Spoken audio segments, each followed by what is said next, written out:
All Hit Radio.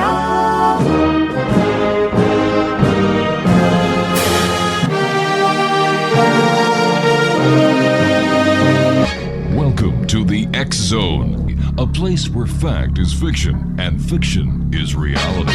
Now, here's your host, Rob McConnell.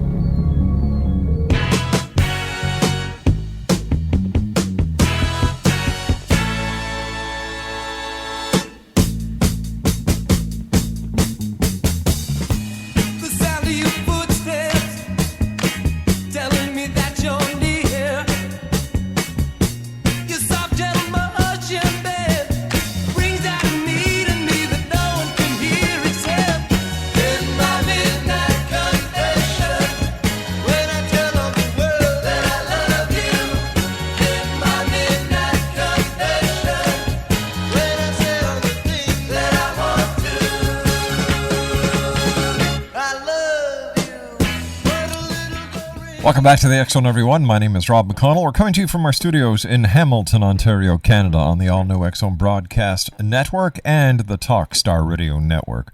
Worldwide toll-free, 1-800-610-7035. That's 1-800-610-7035. Email xzone at xzoneradiotv.com. On MSN Messenger, xzoneradiotv at hotmail.com. And our websites, www.xzoneradiotv.com and xzonetv.com.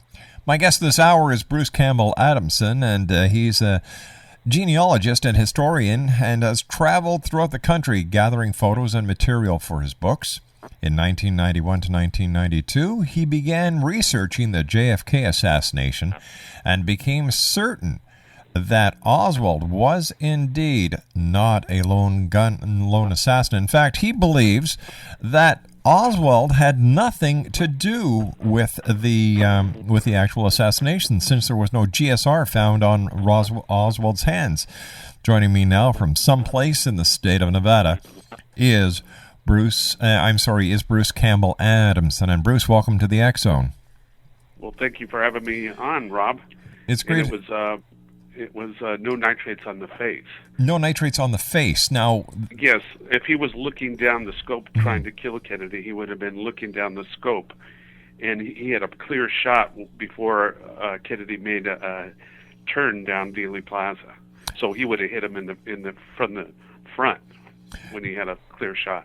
Okay, where did your interest with the Kennedy assassination stem from? Well, since 1992, I've been working off and on with the West Palm Beach Sheriff's Office. They gave me all of Oswald's best friend's papers when he committed suicide. That's George de Mohrenschildt, who is tied to all these people that are rich and famous. And in there, I got a hold of his personal phone book, and I spent 2 years and $20,000 researching as a genealogist everybody in the phone book. And I found George Bush Sr. in there, Jackie Kennedy's mother in there, and I pinpointed the date of the phone book as 53. And there are a lot of CIA agents in there, and George de Mohrenschildt was a CIA agent. And so, since 1992-93, I've been keeping the West Palm Beach Sheriff's Office informed of all of my discoveries because they had ruled it a suicide when he committed suicide. So tell me, they didn't know he was a CIA agent at the time. So tell me, was Lee Harvey Oswald part of the conspiracy to assassinate President John F. Kennedy? Well, I would say that he was not because of the nitrates on his face. Mm-hmm. I believe that he, as other people have suggested, that he might have been partaking in a plot into scaring the president into using Secret Service.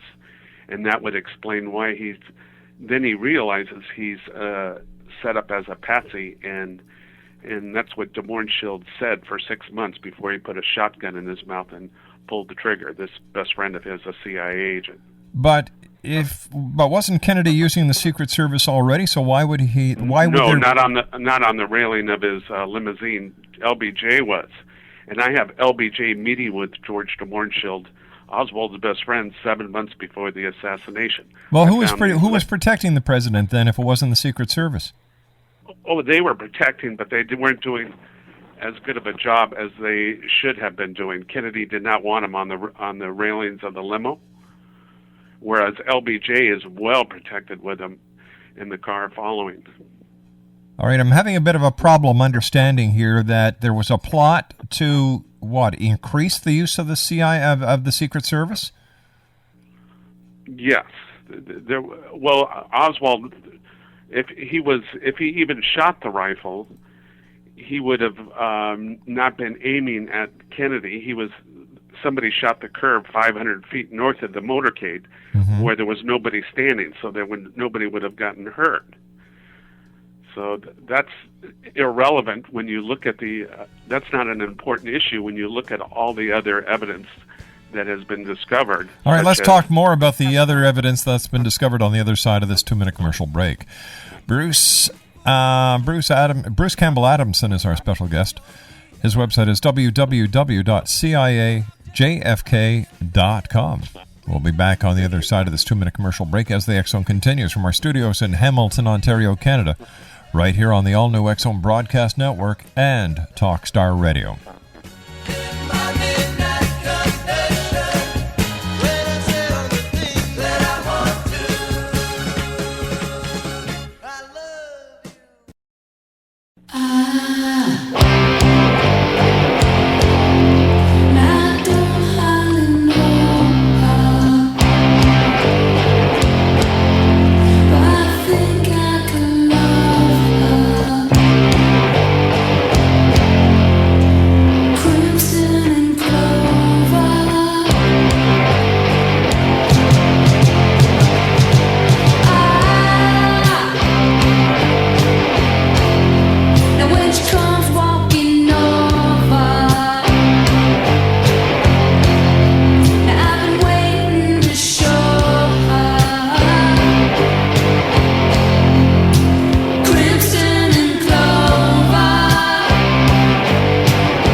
Welcome back, everyone. Bruce Campbell Adamson is our special guest. His website is www.ciajfk.com. That's www.ciajfk.com. And Bruce, why was there this need to use a plot in order to get President Kennedy to use more Secret Service instead of just sitting down talking to him and saying, listen, Mr. President, you need more protection?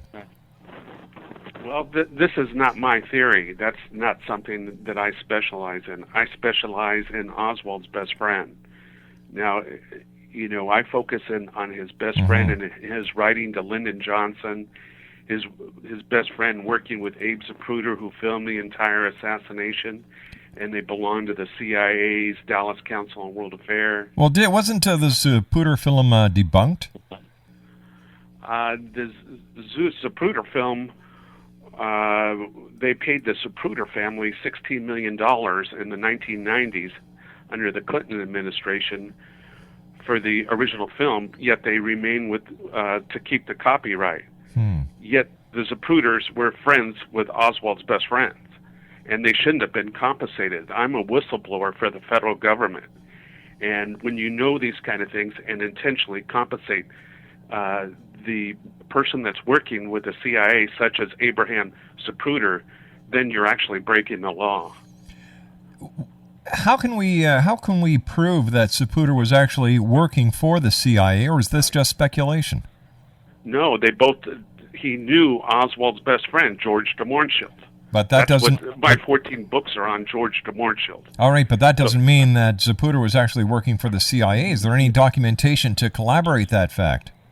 I ran an ad in the Dallas Morning News for 2 months looking for people who worked Mrs. de Mohrenschildt worked at the company called Nardis of Dallas. And I found 4 people, including a manager, that knew that Zapruder and Mrs. George de Mohrenschildt were friends 10 years before the assassination. So that is evidence. And that's circumstantial evidence, but do you have anything that is concrete, that is on CIA letterhead, that you've been able to get through the Freedom of Information Act that says that... the Dallas Council on World Affairs is a CIA organization. They both were members of that organization. But they weren't on the payroll. Well, we don't know that. So up until this time, it is still speculation that Zapruder was part of the CIA. Well, when you're filming and you hear gunshots, isn't it natural to react for your own safety? And if you did know Oswald's best friend, wouldn't you make the disclosure, or would you keep it quiet? If you have nothing to hide, you bring it out in the open. But you didn't bring it out in the open. But you're talking about one of the greatest conspiracy theories of all time. Who killed JFK? Well, that's why Leon Panetta supported my research in 92, 93. And now he's CIA director. And when he supported the research in 92, 93, I was implicating George Bush Sr., whose mentor, Neil Malin, founded the Dallas Council on World Affairs for the CIA. All right, so tell us a little bit more about this best friend of Oswald's who was in the CIA and how you made all these dots come together. Well, he gave more testimony. He gave 240 pages of testimony to the Warren Commission, and that's part of the 24-volume set. George de Mohrenschildt, for 6 months, said that Oswald was set up before he put a shotgun in his mouth in Palm Beach and blew his brains out. But before that, he was saying Oswald was set up. And the Palm Beach sheriffs did not know in 1977 that he was a CIA agent. Well, as a genealogist, I started digging. I found out his father-in-law from his second marriage was in charge of more than 250 CIA agents 10 years before Kennedy's death in the coup of Guatemala. And that's evidence that proves that he's part of the CIA. If it was known, they should have brought it out in the open. And also, I have a letter from Alan Dulles, who was a Warren commissioner, to de Mohrenschildt's brother, Dmitri von Mohrenschildt, who was a professor at Dartmouth University. And that's 10 years before the assassination. So 10 years before the assassination, Oswald's best friend is in charge of, his father-in-law is in charge of 250 CIA agents in the coup of Guatemala.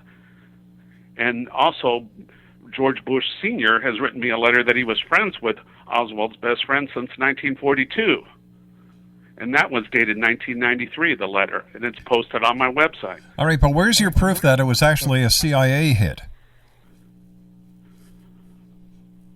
Well, they should have made disclosure. You don't put the head of the CIA in charge of the Warren Commission. You've got to make disclosure. It's like the wolves guarding the hen house. But so what? I found this letter, and the CIA destroyed the letter from Alan Dulles to Dmitri von Mohrenschildt. I found it at a library, and I published it back in '96. All right, so let me see if I understand this correctly. Lee Harvey Oswald is set up by his best friend, who's in the CIA, to be part of a plot to increase the security of the Secret Service President Kennedy. No, when you went into the Secret Service, that's somebody else's theory. That has nothing to do with me. All right, I just mentioned. Oh, okay. So, all right. So that's not me. All right. So, according to your research, then. Yes. What was Lee Harvey Oswald doing in the book depository in Dallas, Texas, the day that President John F. Kennedy was assassinated? Well, de Mohrenschildt's friends found him a job there 2 weeks before. And that's Ruth and Michael Payne, Ruth Hyde Payne. Her mother-in-law, Ruth Ford's Payne, was friends with Alan Dulles. All right, so once again, I'm going to ask the same question. Ruth Forbes Payne is a cousin to James Forbes Carey. What did Oswald, at the time the president was assassinated, have in his possession the rifle that the Dallas Police Department found and claimed that was used to assassinate President Kennedy? Well, he didn't have that in his possession. That was found on the 7th floor. But that is the rifle that the Dallas police say that was used to assassinate President Kennedy, right? That's what the FBI said. So the Dallas police said nothing about it? the FBI brought the rifle back with his fingerprints after he was dead, shot and killed. All right, but when the initial arrest was made, we've got photos from the internet as well as our reference library here that show a Dallas police officer holding the weapon that was used to assassinate, or they claim that was used to assassinate President Kennedy at a press conference. Right. Okay, so the initial jurisdiction went to Dallas police, and then Dallas handed it over to the FBI, or did the FBI hand it over to the Secret Service? What was the chain of command? They took control of the investigation. It should have been the state of Texas. Okay. So what part did the CIA have in this entire affair based on your research? Well, Oswald's best friend, George DeMarnshield, who was friends with George Bush Sr., and the publishers of Harry Potter just released a book on this relationship between George DeMarnshield and George Bush Sr. that is really incriminating, and the author used much of my research in 4 chapters. So if the publishers of Harry Potter are publishing it in the book Family Secrets, then it must have a little bit of merit. Once again, let me ask you the question, because you're not answering my question. What was the role of the CIA, based on your research, in the assassination of President John F. Kennedy? Well, Kennedy had fired Allen Dulles over the Bay of Pigs invasion. So that was the reason why they killed the president? That's one of the motives. All right, a motive is a theory. Okay. What else would there be? What is there, because according to the history... Anybody having prior knowledge of an event that's going to happen can make a fortune off the New York stock market. California today is at $21 billion in debt, as you may know. Or maybe you don't know since you're in Canada. But if you were to go back in 1963, the day Kennedy was killed, the stock market dropped $21 billion. That's a motive. Anybody having prior knowledge of the event can make a fortune, and then the following day buy the same company for pennies on the dollar. But did that happen? Well, DeMarnshield's friend sold the second largest security firm on Wall Street, Kidder and Peabody, in July of '63. And Kennedy was assassinated in November of '62? November of '63. November 22 of '63. Right. But the man that owned Kidder and Peabody happened to be friends with Oswald's best friend, but he's also the landlord of Jackie and JFK in Palm Beach, and that's C. Michael Paul. What about the rumors that Lee Harvey Oswald himself was a member of the CIA?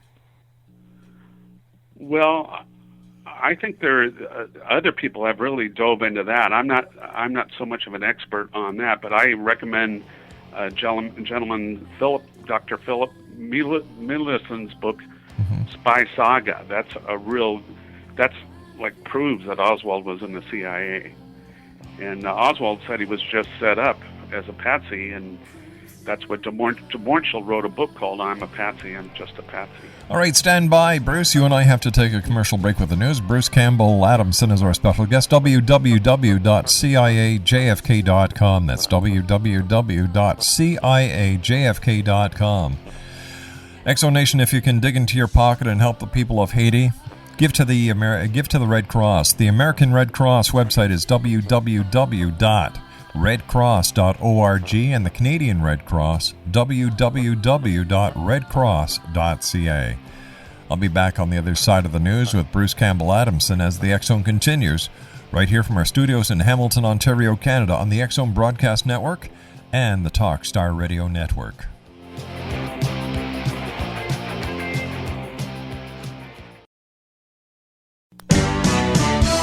Hi, this is Eric Rawls of Cosmoverse.com, and you're listening to Rob McConnell in the X Zone. Hi, this is Blade Runner, and you are listening to Canada's #1 paranormal radio show, The X Zone, with Rob McConnell. Hi, I'm Laura Sabrin of Feast to Fields Organic Vineyard in Jordan, and you're listening to Canada's #1 paranormal radio show, The X Zone, with Rob McConnell. Hi, my name is Lady Ashley, the White Witch of Niagara-on-the-Lake, and you're listening to Canada's #1 paranormal talk radio show, The X Zone, with Rob McConnell. Welcome to the X Zone, a place where fact is fiction and fiction is reality. Now, here's your host, Rob McConnell.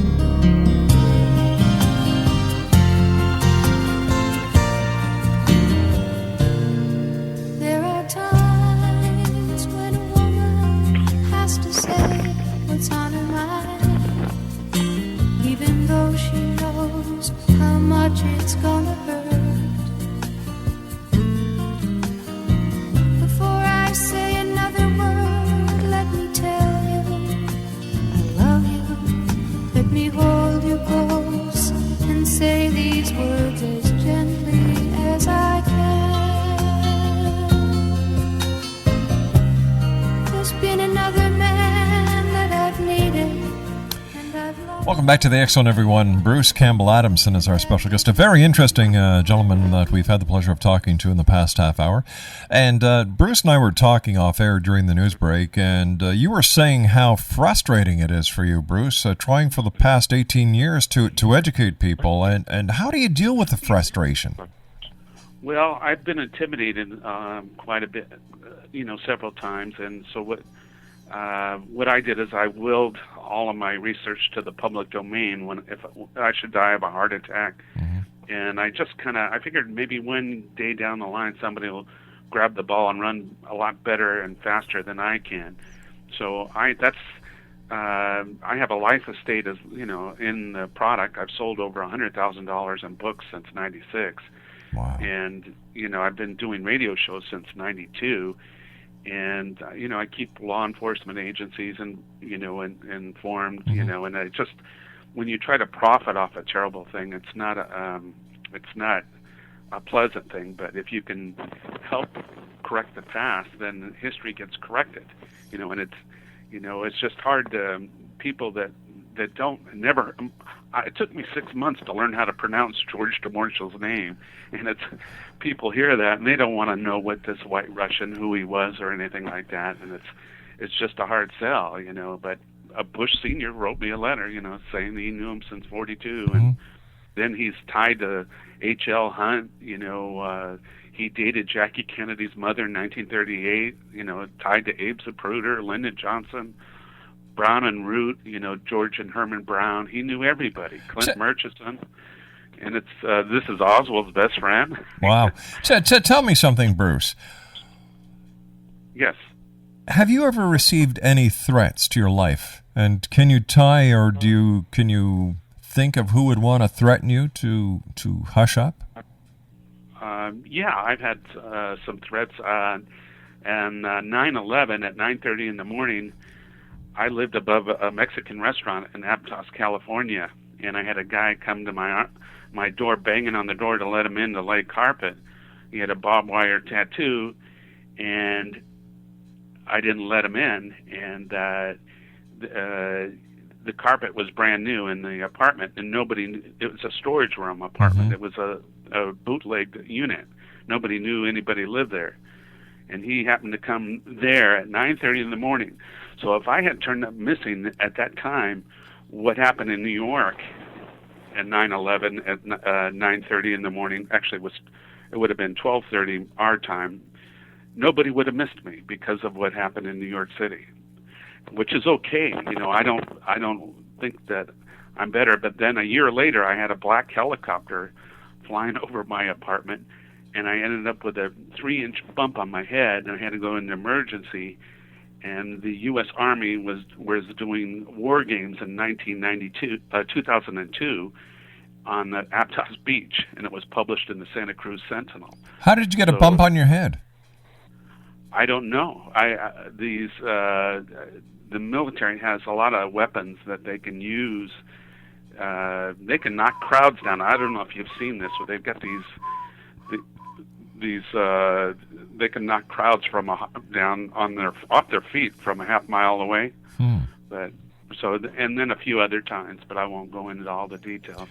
Who was Jack Ruby, and what was Jack Ruby's role? Was he a member of the CIA, or was he just a civilian who got caught up into the? Well, I have a letter on eBay from Jack Ruby that I'm selling, and he was Russian Jewish, as was de Mohrenschildt. De Mohrenschildt was of also German nobility, or Swiss nobility.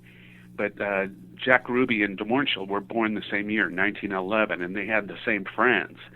One guy was George Bowie. George Bowie was taking Oswald out for job interviews and lived right across the street from Jack Ruby. And then right after the assassination, George Bowie moved, and he was a white Russian. So there's a lot of associations. Like, who's ever heard of George Bowie? You know, they've heard of Jack Ruby, but that's the frustration, is trying to educate people. You know, it takes time, you know, and it's, you know, I'm only human. I can't put 18 years of my life in an hour at a time. I can just kind of give you the gist of it. Sure. Tell me, what, in your opinion, based on your research, is the most compelling evidence that you have come across over all the years that you've been doing your research that you believe to be a smoking gun and should be used to reopen the investigation into the assassination of the late president? Well, that's a good question. There are two pieces of evidence. There's the Allen Dulles letter that was dated 1953 to George de Mohrenschildt's brother, 3 days after Allen Dulles took over as CIA director. He was deputy CIA director before. And I sued the CIA to try to get that letter. They don't have it. They destroyed that letter. The next is the two letters between Lyndon Johnson and Oswald's best friend, George de Mohrenschildt, in April 17th and 18th of 1963, a week after the Walker shooting. I don't know if you remember that Oswald was partially convicted of shooting, of killing Kennedy, because he took a pot shot at Major General Edwin Walker of Dallas. But Lyndon Johnson is writing and meeting Oswald's best friend a week and 2 weeks after the assassination. What would you like? The shooting of Wagner. I'm sorry. What would you like to see happen? Now, with the evidence that you've acquired, you obviously have connected all the dots with the CIA. Is there a connection because of the White Russian connection that the KGB may have been involved in this as well? Well, I think the White Russians, it's kind of like what's going on today. The White Russians, how do you tell a White Russian from a red one? The red ones were expert at acting as White Russians, and today, how do you tell a terrorist from a non-terrorist? You don't know until after the deed is done. You know, it's a hard thing to do. You can't really prove it. So I just think that people need to be educated, and I'm not suggesting overthrow of any, you know, retaliation of anybody or anything. I'm just trying to get to the truth, and I guess the best thing would be if Oswald was innocent, to clear his name. And if he was a part of it, then fine. You know, I keep an open mind. But the investigating that you're doing, the research you are doing, is it to clear Oswald's name, or is it for some other purpose? If he was innocent, it would be to clear his name. And I've already completed my research. I completed it a long time ago. You know, I've been selling my books since '96. You know, but I've been doing it as my own publisher. I'm the historian, the author, publisher, and I produced a video that was shown in Brooklyn 2 weeks ago on public access TV. So I produced a video tying the September 11th, Princess Diana and the JFK thing all together, before Michael Moore ever did his video. But I don't implicate bin Laden. Who do you think was responsible for the 9/11 attack? Well, I don't I don't make a judgment on that. I just found something out. I found out that Mohammed al-Fayed, the father of Dodi Fayed, was friends with the father of the lead hijacker, El Amir Atta. And Fayed lost a lawsuit against the Pentagon and the CIA because they had 1,100 pages on Princess Diana that nobody knows what's in those pages today. He lost that lawsuit 2 weeks before September 11th, 2001. And Mohammed al-Fayed has a brother-in-law who is CIA, and that's Anand Khashoggi. Anand Khashoggi was in charge of the Iran-Contra missile deal, and he was also in business with George Bush Sr. But those are just facts. I'm not saying that constitutes a theory or anything. 1-800-610-7035 worldwide, toll free. 1-800-610-7035. Bruce Campbell Adamson's our special guest, X-Zone Nation. www.ciajfk.com. That's www.ciajfk.com. Is there any possibility that the suicide of Lee Harvey Oswald's best friend, who was in the CIA, was actually an orchestrated hit to look like a suicide? Well, that's a good question. When he received his 9 shock treatments to Mornshield in the same hospital Oswald and JFK died, his friend, he was corresponding with his friend, CIA Director George Herbert Walker Bush. And they were corresponding, and I sued the CIA, and the letters were destroyed, but then they were added to the presidential library. So if somebody was to make somebody to commit suicide by giving him 9 shock treatments, then his suicide isn't really a suicide. It would be a murder if those shock treatments were CIA sponsored, which people have won cases in Canada where they use shock treatments. They were done at the Allen Memorial Institute under Dr. Ewan Cameron, which was an operation that was paid by the CIA. That's right. Yeah. So, that's the scary part of it. It's a tough sell, and it's a hard thing to prove. Everything is hard to prove, but Tell me something. Tell me something. You're a very dedicated researcher and a genealogist, and my hat goes off to you. But here's a question that maybe you can help me understand. How can the CIA operate within the U.S. when it's supposed to have a mandate to only operate outside of the U.S.? How does it get away with this? That's a good question too. They used to be only outside the U.S., and now under Bush Jr., they can orchestrate in the U.S. and they control much of the propaganda media, just as they did in World War II under Nelson Rockefeller, who was a friend of de Mohrenschildt's. Nelson Rockefeller used to run a propaganda film organization for the Spanish countries to keep South America and Mexico from going communist, just like they didn't want Castro to go communist, but he did. And they did want President Trujillo, and Papa Doc Duvalier. They built that only airport under the Kennedy administration in Haiti under President Kennedy's administration in exchange for Papa Doc collaborating with the U.S. government. And de Mohrenschildt stayed with Papa Doc at the time of the JFK's assassination. What was accomplished? What was accomplished by the assassination of President Kennedy? I know that Lyndon Baines Johnson got in, and that goes into the war machine in Vietnam because President Kennedy was against the war in Vietnam. So was this all about the great industrialists getting back into power? And was the finger pointed at the mob for the wrong reason? Or was the mob just an scapegoat as Oswald was? I think the mob was an scapegoat, and I believe that the Texas oilmen did not have their oil depletion allowance removed or reduced. So that was accomplished because Lyndon Johnson, as Bush Sr., were watchdogs for the Texas oilmen. So that's what I believe there. And the CIA and the oilmen walk hand in hand. The CIA they're a very important partner in the oil industry. What has been, to this point, within your research into the Kennedy assassination, the most startling fact you've come across?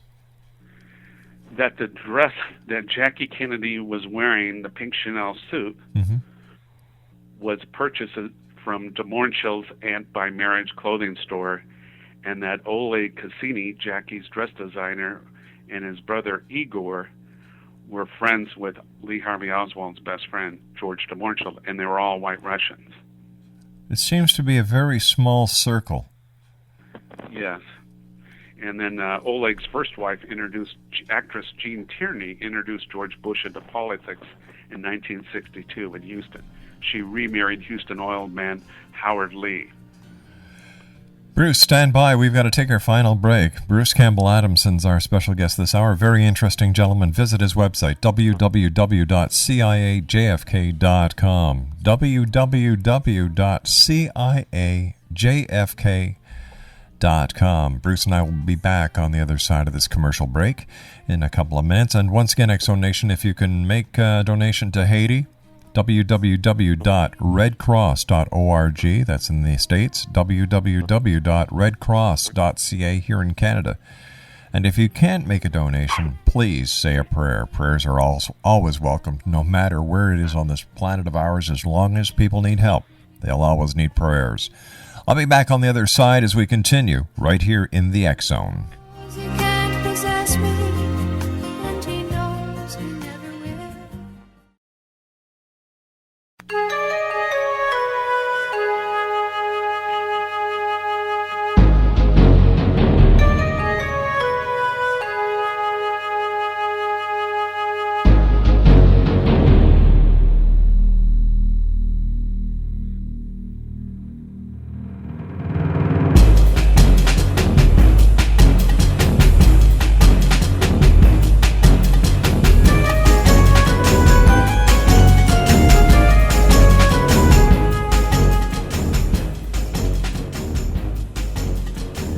Bruce Campbell Adamson is my special guest. www.ciajfk.com. That's www.ciajfk.com. And during the commercial break, you and I were discussing Haiti, and you came up with a wonderful idea. Share it with the listeners, will you, Bruce?